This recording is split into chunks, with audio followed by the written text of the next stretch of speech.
அனைவருக்கும் வணக்கம். நாங்கள் டூர் போன இடங்களில் இருக்கிற சில முக்கியமான இடங்களை பற்றி உங்களுக்கெல்லாம் சொல்லியிருந்தேன். இப்போ நான் சொல்ல போகிறது ஜனக்புரிங்கிற இடத்த. இது காட்மாண்டுலேருந்து 300 கிலோமீட்டர் தூரத்தில் இருக்கிற இடம். இது ஜனக்புரி. இதுதான் ஜனக மகாராஜா ஆட்சி புரிஞ்ச இடம். மித்திலா நகர்ங்கிற சொல்லப்படுகிற ஜனக்புரி இது. இங்கே இன்னமும் சீதாதேவி வாழ்ந்த அரண்மனை இருக்கிறது. அதோட இல்லை, ஒரு பெரிய கல்யாண மண்டபம் 4 நடந்த இடம். ராமருக்கு, சீதைக்கு, லக்ஷ்மணருக்கு, ஊர்மிளைக்கு, அதை மாதிரி 4 சகோதரர்களுக்கும் கல்யாணம் நடந்த இடம். பெரிய மண்டபம் இருக்குது. அதில் தேவர்கள்லாம் வாத்தியங்கள் வாசிக்கிற மாதிரியும், தூண்கள் எல்லாம் ரிஷிகள்லாம் இருக்கிற மாதிரியும், இன்னும் நிறைய ஜனகர், அவருடைய தம்பி, ஜனகரோட ஒய்ஃபு, இவங்கெல்லாம் இருக்கிற சிற்பங்கள்லாம். அப்புறம் ராமர் சீதை விஷ்ணுவா மகாலட்சுமியா அங்கே கல்யாண குளத்தில் காட்சி தராங்க. ஏன்னா பக்தர்கள் விருப்பத்துக்காக அவர் அதை மாதிரி தோற்றம் எடுத்து தன்னுடைய கல்யாண குளத்தை காட்டியதாக ஒரு ஐதீகமும் அங்கே இருக்குது. நாங்கள் இந்த ஜனக்புரியில் இந்த அரண்மனையெல்லாம் பார்க்குறதுக்கு முன்னாடி விராடகிருஷ்ணர் கோவில் அப்படின்னு ஒரு இடத்துக்கு போனோம். அந்த இடத்துல விராடகிருஷ்ணர் எப்படி இருக்காருன்னா, ராஜ குளத்தில் மீசதாடியோடு இருக்கார். எங்களுக்கு இது புரியல. நாங்கள் அந்த பண்டாவை கேட்டோம், என்னங்க இதுக்கு ஐதீகம், ஏன் இவர் மீசதாடியோடலாம் இருக்காருன்னு சொல்லிட்டு. அப்போ சொல்கிறாரு, பீமனோட மகன் பீர்பாலின்னுட்டு. மகாபாரத யுத்தத்தில் முதல் பலி பீர்பாலி தான். அப்போ அவன் கேட்குறான், முதல் நாள் அன்றைக்கே நான் பலியாகிட்டா கிருஷ்ணா, இந்த 18 நாள் போரையும் நான் எப்படி பார்ப்பேன் அப்படின்னு அவன் கேட்குறான். நீ மேலேருந்து எல்லாத்தையும் பார்ப்பேன். உன்னோட கோலத்தில் நான் விராடகிருஷ்ணனா இங்கே இருப்பேன். இப்போ பீர்பாலி தான் இங்கே விராடகிருஷ்ணனா கோவில் கொள்ள போகிறார் அப்படின்னுட்டு அவர் சொல்லிடுறாரு. அதே மாதிரியே இவன் மேலிருந்து அந்த யுத்தத்தெல்லாம் பார்க்குறதா ஒரு ஐதீகம். அங்கேருந்து ஒரு 18 கிலோமீட்டர் தூரத்தில் தனுஷ்தாம்னு ஒரு இடம். இதுக்கும் ஒரு அருமையான கதையை அங்கே இருந்த பண்டா போனார். என்னன்னா, நாங்கள் இந்த 18 கிலோமீட்டரில் 25 கிலோமீட்டர் தூரத்தில் அந்த தனுஷ்தாம்ங்கிற கோவிலுக்கு போனோன்னே உள்ளார நுழைஞ்ச உடனே பெரிய ஆஞ்சநேயர் காட்சி அளிக்கிறார். அதுக்குள்ளார போனால் ஒரு பெரிய அரச மரம்.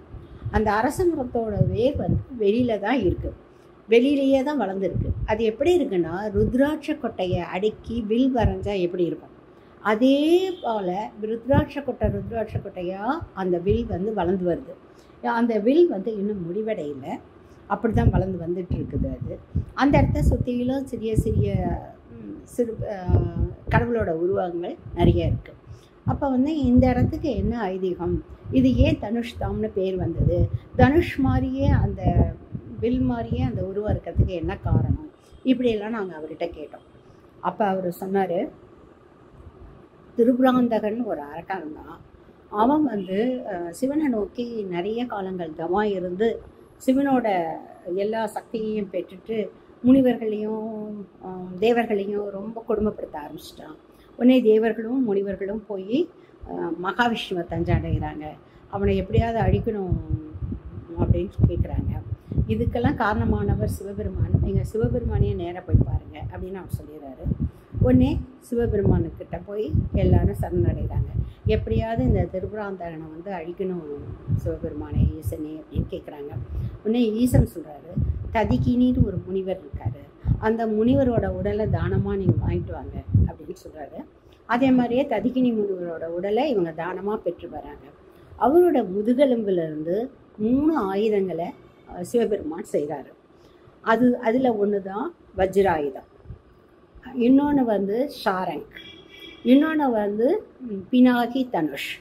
இதில் வஜ்ராயுதம் இந்திரன் வசமும், ஷாரங் விஷ்ணு வசமும், சிவன்கிட்ட அந்த பினாகி தனுஷும் சொல்லுது. இவங்க 3 பேரும் அந்த ஆயுதத்தோட போர் புரிந்து அந்த திருபுராந்தகனை கொல்றாங்க. அப்படி கொன்னதுனால இவங்க என்ன பண்ணுறாங்க, அந்த அந்த 3 வஜ்ராயுதம் இந்திரன்கிட்டே இருந்தது, ஷாரங்கிட்ட இவர்கிட்டே இருந்தது. இந்த பினாகி தனுஷுங்கிறது தான் சிவதனுஷ்னு பெயர் பெறுது. சிவபெருமான் அதை பரசுராமனுக்கு பரிசாக கொடுக்குறாரு. பரசுராமன் தாங்கிட்ட அந்த தனுஷ் இருக்கிறதுக்கு பதில் ஜனக மகாராஜா கிட்ட அதை கொடுக்குறாரு. யாராலுமே தூக்க முடியாத அந்த தனுஷை 7 வயசு சின்ன பொண்ணாக இருக்கிற ஜானகி எடுத்து தொடச்சி வைக்கிறாங்க. அதை பார்த்துட்டு ஆச்சரியப்பட்ட ஜனகர் என்ன நினைக்கிறாரு, இதை யார் எடுத்து உடைக்கிறாங்களோ அவங்களுக்கு தான் ஜானகியை கல்யாணம் பண்ணி கொடுக்கணும் அப்படின்னு தீர்மானம் பண்ணுறாரு. அப்போ தான் ராமர் வராரு. ராமர் வந்து அந்த வில்லை 3 பாகங்களாக உடைக்கிறாரு. அதில் ஒரு பாகம் பாதாள லோகத்துக்கு போகுது, ஒரு பாகம் வந்து தேவலோகத்துக்கு போகுது, ஒரு பாகம் விழுந்த இடம்தான் இந்த தனுஷ்தாம் அப்படிங்கிற இடம். அந்த வில் விழுந்த போது அது குத்தி ஒரு சிறிய துவாரம் உருவாக்குது. அதுக்கு பேர் பாதாள கங்கைன்னு பேர். அதில் நீர் வற்றவே வற்றாது, எப்போதும் தண்ணி இருந்துகிட்டே இருக்கும். அதில் எப்போ நீர் ஃபுல்லாக இருக்கோ அப்போ வந்து இந்த நேபாள நாடு வந்து நீர் வளத்தோடையும் எல்லா வளங்களோடையும் ரொம்ப சிறப்பாக இருக்கிறதாவும், எப்போல்லாம் நீர் குறைந்த அளவில் இருக்கோ அப்போல்லாம் வந்து வறுமையும் பஞ்சமும் அந்த நாட்டில் ஏற்படுறதாகவும் அந்த பண்டா வந்து சொன்னாங்க. அதேமாரி அந்த மரத்தோட வேர் வந்து ஒரு நாளைக்கு ஒரு முழ அளவுக்கு வளருது அப்படின்னு சொன்னார். அதை மாதிரி கோவர்த்தனகிரி வந்து ஒரு நாளைக்கு ஒரு 7 முழ அளவுக்கு குறையுது அப்படின்னு சொன்னார். என்னைக்கு இந்த வேர் வளர்ந்து முழுமையடையுதோ, என்னைக்கு கோவர்த்தனகிரி வந்து முழுமையாக பூமிக்குள்ளே அமிழ்ந்து போகுதோ, அன்னைக்கு நம்ம கலியுகத்தோட முடிவு ஏற்படும் அப்படின்னு அந்த பண்டா எங்களுக்கு கதை சொன்னார்.